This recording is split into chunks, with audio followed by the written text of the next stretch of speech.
Typically, when we think of the history of slavery here in Texas, we think of Juneteenth in Galveston. But I'm speaking with a couple of historians today who say we need to think of that history even further south, because decades before Juneteenth, Hispanics were helping enslaved blacks escape to Mexico. The Mexican government welcomed fugitive slaves. Documents dating back beyond the 1800s here in the Galveston and Texas History Center that historians Samuel Collins III and Dr. Juan Galvan are showing me give a new outlook on the Underground Railroad, which most equate to the system that helped slaves escape north to freedom. We often think about Canada, but enslaved people in Texas actually ran south to Mexico because Mexico had outlawed slavery.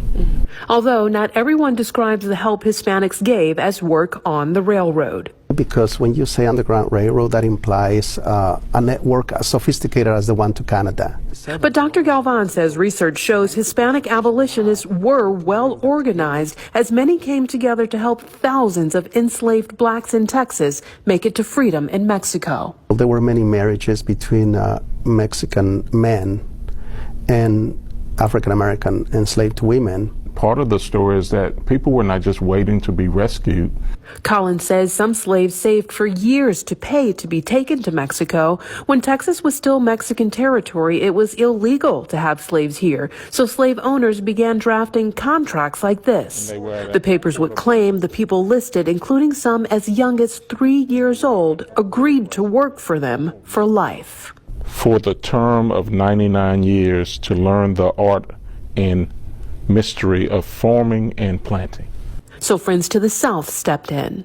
In 1857, the government of Mexico amends the Constitution now, declaring that any former slave who steps on Mexican territory is now a Mexican citizen and therefore a free person. Once slaves escaped to Mexico, many made good lives, including a couple of Sam Houston's former slaves. One of them became a barber and opened a barber shop in Matamoros, Mexico. Another one became an officer in the Mexican Army. And these are just a few of the books available on the topic. The historians are encouraging you to head to the library and get to know the information for yourself. In Galveston, I'm Damalie Keith, Fox 26 News.